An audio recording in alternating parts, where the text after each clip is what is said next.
Pulivendula Vontimitta ZPTC ఉప ఎన్నికల ప్రచారం ముగిసింది. రెండు పార్టీల మధ్య ప్రచారం హోరాహోరీగా సాగింది. సోమవారం ఈ రెండు స్థానాల్లో ఎన్నికలు జరగనుండగా పోలీసులు పటిష్ట బందోబస్తును ఏర్పాటు చేశారు.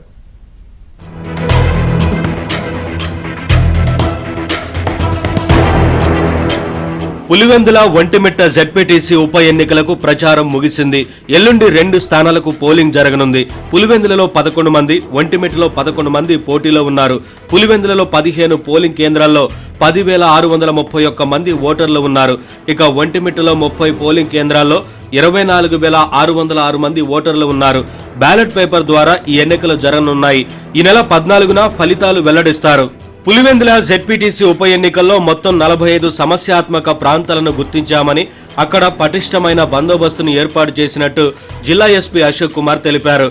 ఎక్కడ ఎటువంటి అవాంఛనీయ ఘటనలు జరగకుండా పులివెందులలో 550 మంది పోలీసులు, 4 ఏఆర్ పోలీసు బృందాలను ఎన్నికల విధులకు పంపినట్లు ఆయన తెలిపారు. అలాగే ఒంటిమిట్టకు 650 మందితో పోలీసు బందోబస్తును కూడా ఏర్పాటు చేసినట్టు ఎస్పీ చెప్పారు. రెండు స్థానాల్లో జరిగే జెడ్పీటీసీ ఉప ఎన్నికలకు 1400 మంది పోలీసులతో భద్రత కల్పిస్తున్నామని, స్థానికేతరులపై ఆంక్షలు విధించినట్టు రాయలసీమ రేంజ్ డీఐజీ కోయ ప్రవీణ్ తెలిపారు. ఏదైతే జెడ్పీటీసీ ఎన్నిక జరుగుతుందో దానిలో 6 పంచాయతీలు మాత్రం ఉన్నాయి. 6 పంచాయతీలు ఇంకో మరో 9 చిన్న హ్యామ్లెట్స్ లాగా ఉన్నాయి. మొత్తం మనకి పోలింగ్ కేంద్రాలు వచ్చి 10 పోలింగ్ స్టేషన్స్ వచ్చి 17 పోలింగ్ స్టేషన్స్ ఉన్నాయి. 17 పోలింగ్ స్టేషన్స్ కూడా 9 కేంద్రాల్లో మనకి అవన్నీ కలిపి ఉన్నాయి. సో 9 కేంద్రాలని కూడా 3 రూట్ల కింద డివైడ్ చేశారు. ప్రతి రూట్కి ఒక సిఐ స్థాయి అధికారిని పోలింగ్ మెటీరియల్తో పాటు ఎస్కాట్ ఇవ్వడం జరిగింది.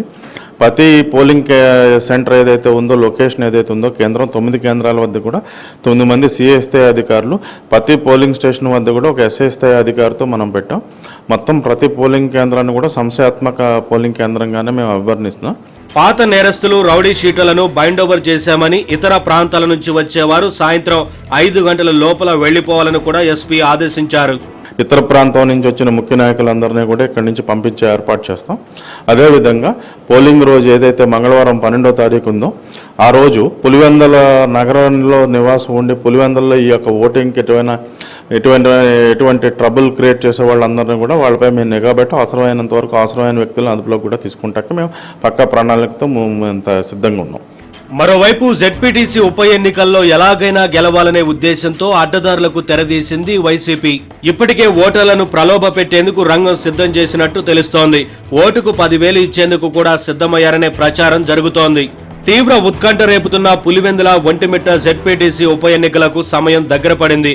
దీనికి సంబంధించి అధికారులు సైతం అన్ని ఏర్పాట్లు పూర్తి చేశారు. మరోవైపు ఎక్కడా ఎటువంటి అవాంఛనీయ ఘటనలకు తావు లేకుండా పటిష్టమైన భద్రతా చర్యలు కూడా తీసుకున్నారు.